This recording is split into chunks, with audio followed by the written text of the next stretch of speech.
Fait que les amis, je voulais vous montrer, pour répondre à la question d'un des abonnés qui voulait savoir qu'est-ce que j'ai dans mes coffres à pêche. Je vous fais une série de 3 vidéos où je vous montre mes 3 coffres à pêche que j'utilise le plus. J'en ai d'autres, mais maintenant je pêche surtout kayak, puis avec mon camion sur la route. Alors souvent, juste à pied, là, je pêche en bordure de route, puis tout ça. Alors des choses assez compactes que j'ai. Les grosses affaires, je voyage assez léger maintenant. En vieillissant, je pense que j'aime mieux voyager léger. Alors, je vous montre le premier coffre. C'est celui que j'utilise le plus en général, parce que c'est mon préféré. Alors, vous allez voir, c'est assez compact. Il y a beaucoup de stock là-dedans.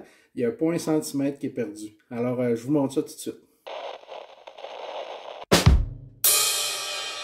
Ça ici, c'est un petit coffre à 2 plateaux.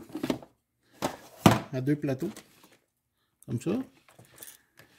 Moi, c'est ce que, personnellement, là, c'est ce que je préfère traîner. Quand je vais un peu n'importe où, que j'ai aucune idée des conditions qu'il va y avoir, puis tout ça, ça c'est étanche. Il n'y a jamais d'eau qui rentre là-dedans. Il peut pleuvoir, averse, il peut avoir toute la température que tu veux. Tes affaires sont toujours à l'abri là-dedans, il n'y a pas d'eau qui rentre. Contrairement au sac avec des zippers puis tout ça, ça finit toujours par prendre l'eau. Ça, j'adore ça. C'est indestructible. Alors, je vais toujours avoir des coffres comme ça.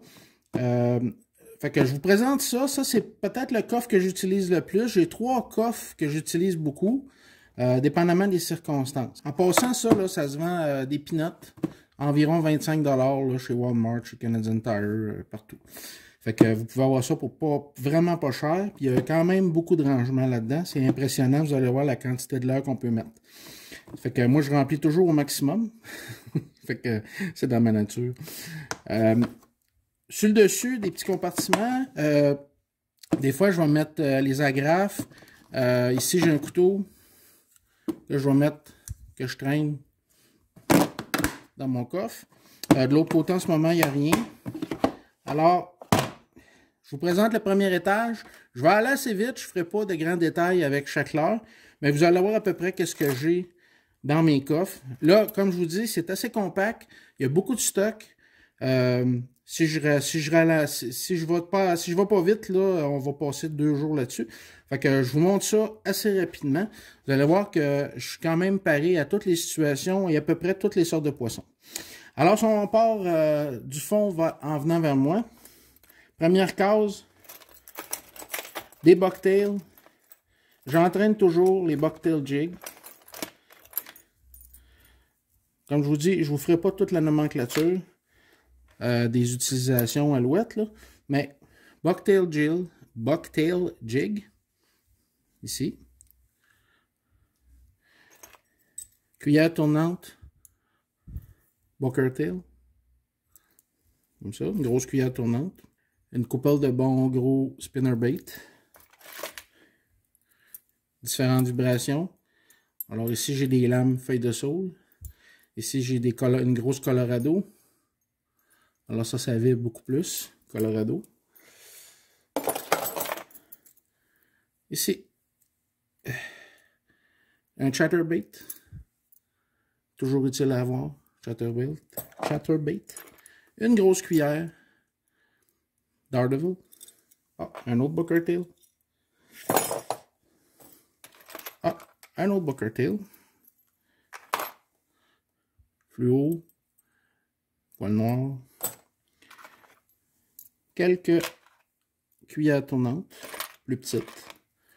Alors, perche chaude, truite. Ici, un super bon leurre. Que tout le monde connaît. Alors, ça, j'ai commandé ça chez Impossible à avoir ici. J'ai commandé ça chez AliExpress l'année passée. Pour la perche chaude, c'est une tuerie. Alors, je remets tout là-dedans. Comme vous voyez, c'est un peu le bordel, mais c'est un bordel contrôlé. C'est ce qui est important. Alors, deuxième case. Des petits curly tail. Ici. Plus gros curly tail. Des petits poissons nageurs. Berkeley. Différents modèles. Megabass.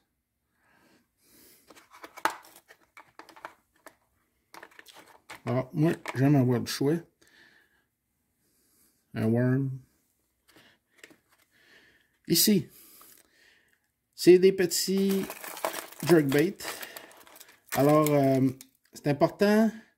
J'aime avoir les petits jerkbait comme ça. Ça me permet de pouvoir pêcher la truite, la perche chaude, même n'importe quel poisson mort là-dessus.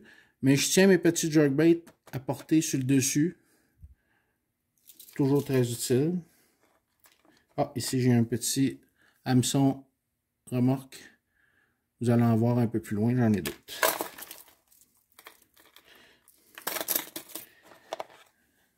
Des mini tubes. Des petits curly tails que j'achète en vrac. Un des leurres les plus polyvalents que je connais de Berkley, le Grass Pig, que j'utilise depuis bien des années.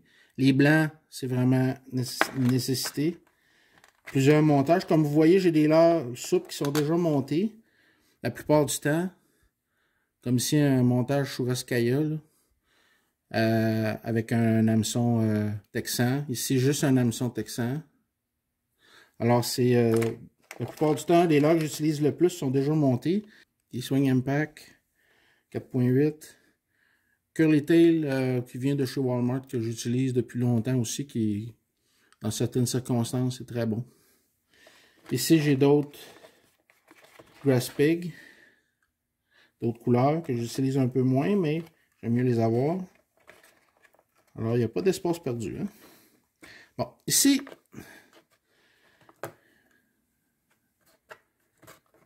d'autres poissons nageurs. Tous assez visibles, brillants, tout ça. C'est important d'avoir différentes couleurs, même si ce n'est pas 53 marques différentes, au moins d'avoir plusieurs couleurs, même si c'est la même marque. Ici, les Senko, différents montages, des worms, toutes sortes de montages, des target bait, tu vois ça c'est worm target bait, ça c'est les petits swim bait target bait, des worms, des petits swim bait target bait. Ça c'est les rhythm and wave, rhythm and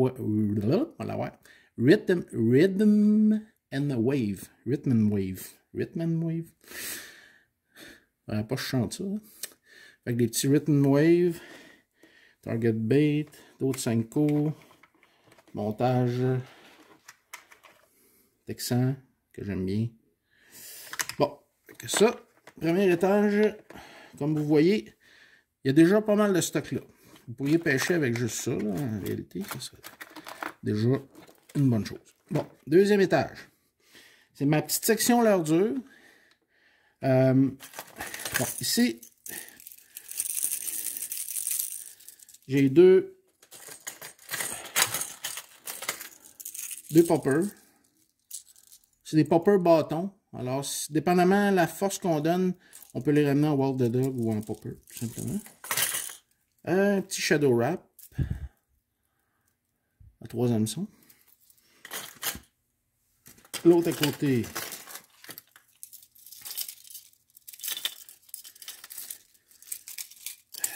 deux Shadow Wrap Shad. Ici, c'est Salmo Glide quelque chose. C'est Salmo, en tout cas. Excellent leurre, jerkbait, glide bait, là. Pour les brochets, grosses billes. C'est très, très, très bon. Et ça nage d'enfer. Je vais en recommander d'autres. J'en ai perdu un cet automne. Ici, Whopper Plopper 75. À peu près bon pour toutes les situations. Petit crankbait Cotton Cordell que j'adore. Qui est tout petit, qui fait énormément de vibrations, qui fonctionne super bien. Petit crankbait Storm que j'adore aussi. Pour le doré. Il va profond. Les places ici que vous m'avez vu prendre plein de brochets avec. Les places coulants. Très bruyant, qui fait beaucoup de vibrations. Et un petit leurre bâton, Zappa Poppy. Vieux leurre, mais très très efficace. Il faut que je le traîne. Alors, ce que je traîne là-dedans, là, c'est vraiment les choses que je fais totalement confiance. Sinon, je ne les traîne pas parce qu'il n'y a pas d'espace. Alors, ici, un de mes leurres préférés, le Pig Shad. Ici, je l'ai en 6 pouces, 4 pouces.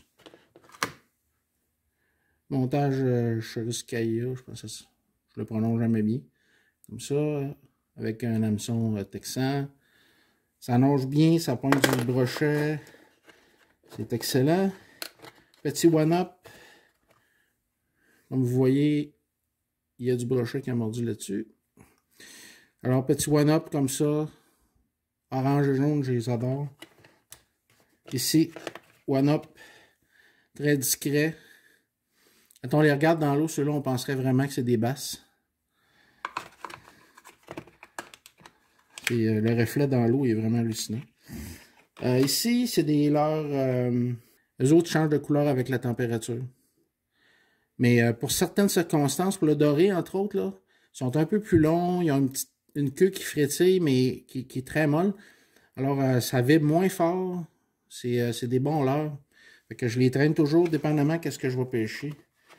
C'est très utile. Smart Bait, que ça s'appelle. Je ne sais même pas si ça existe encore, cette marque-là. Des tout petits marabouts. Comme ça. Une fois dans l'eau, c'est comme un petit insecte. Puis c'est vraiment, pour les petits poissons, là, des fois, ça fonctionne super bien. Bon, maintenant, dans le fond de mon coffre, je vais garder les plus gros big baits. Comme c'est un petit coffre, ça ne rentre pas dans les petites cases, je garde quelques gros big baits avec différents montages. Ici, gros one-up, gros Pig Shad. Montage shallow. Montage texan avec un hameçon sur le dessus que j'aime beaucoup faire. Qu'on ne voit pas souvent, mais que moi j'aime bien. Ensuite de ça, une lampe qui fonctionne. Qui ne fonctionne plus. Ouais, je mets d'autres batteries dedans. Petit paquet de Slicey Worm. Du fluorocarbone pour faire mes bodlings. Hameçon texan. Petit Mr. Twister. Double tail. Toujours très utile. Souvent en trailer. Je les mets souvent en trailer. Les petits stingers. Les hameçons à la traîne. Comme ça. Que j'aime bien aussi avoir dans mon coffre en tout temps. Les petits pois pincés. Que je traîne toujours. Des mini écrevisses Powerbait. Que tu peux laisser vraiment au fond. Là, qui sont vraiment très très bonnes. D'attache. Différentes attaches. Ça coûte rien. Il faut toujours en avoir plein.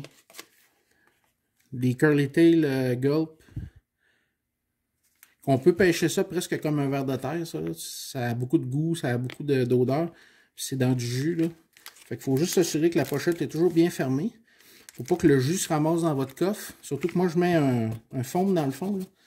Puis si le jus se ramasse là-dessus, ça va sentir très mauvais. Les petits écrevisses. Bon, là, on est un petit peu plus dans l'accessoire. Alors, une bonne paire de pinces que j'ai toujours. En passant, ça vient d'AliExpress, ça. Ça fait 2 ans que je les ai, là. Ils vont très bien. Ça coupe super bien, ça va bien. Ici, j'ai une mini boîte que je traîne des petites choses dedans. Elle n'est pas pleine, là. Mais j'ai des petites têtes plombées mini. D'autres ici. Des têtes demi, là. Comme ça, là, des demi. Pour les petites écrevisses, entre autres, là. Pour les tout petits leurres. Je veux pas que ça se ramasse partout à traîner. Fait que je les mets là-dedans. Ça, en passant, à Dollarama, ça coûte 2-3 piastres. C'est super bien. Un petit briquet. Mais regardez, une autre affaire du Dollarama. Petit briquet, mais avec un... C'est comme une torche. Alors ça, là, ça fait super bien. Ben, premièrement, si vous voulez vous allumer un feu, mais aussi, tu vois, lui, ça fait 2 ans que je l'ai, là, à l'humidité, tout, puis il fonctionne toujours très bien. J'en ai dans chacun de mes coffres. Pour brûler le bout de votre... quand vous avez besoin de brûler le fluorocarbone, ben c'est parfait. Puis ça ne noircit pas, parce que comme c'est une torche, c'est pas une flamme jaune, là. Ça fait que vous pouvez chauffer les choses avec ça. Ça va vraiment très bien. Ça fait que j'ai toujours ça dans mon coffre. Un petit mètre qui vient d'Amazon, coûte vraiment rien. J'en ai commandé, je pense que j'en avais 6 comme ça pour une dizaine de pièces, même pas. Là. Fait que j'en ai un dans chacun de mes coffres, petit mètre. Il n'y a pas de métal là-dedans, c'est tout en plastique, ça ne rouille pas. Parfait pour mesurer. Et je traîne ça, toujours. Alors ça, c'est vraiment un assortiment de poids, d'hameçons, de tout ce que tu peux vouloir, là. Si je veux me faire des montages drop shot, n'importe quoi. Il y a vraiment tout là-dedans, ce côté-là. L'autre côté, c'est plus des têtes plombées puis des poids. Alors, ce côté-là, têtes plombées, différentes sortes. Peinturées, pas peinturées, couleurs vives, des poids coulissants. Différents poids coulissants pour les montages texans, là, si on veut pêcher dans les couverts herbeux puis tout ça. Fait que, grosse tête plombée, petite tête plombée. C'est pas mal ça. Un petit peu de foin et de morceaux de bois dans le fond. Parce que je vous l'ai montré directement comme c'était. J'ai pas fait le ménage, j'ai rien changé. Ça, c'est quand j'ai fini ma pêche cet automne. C'est exactement comme ça que c'était monté pour pêcher. Alors, vous avez la vraie affaire. La seule chose que j'ai rajouté dedans, dans le fond, c'est un petit shadow wrap, là, ici, que je viens d'acheter. Petit shadow wrap que j'ai rajouté dedans. Mais à part ça, tout le reste, là, c'était déjà là. Fait que vous avez la vraie affaire. Alors les amis, comme vous voyez, j'optimise vraiment l'espace dans mon coffre à pêche. C'est un petit coffre à pêche et énormément de stock dedans. Je peux faire face, j'ai du big bait, du très léger, du très lourd, j'ai pas mal tout. J'ai pas des affaires géantes, là, je n'irai pas pêcher le masquinongé avec ce coffre-là. Mais par contre, pour toutes les autres sortes de poissons en général, là, je suis capable de faire face.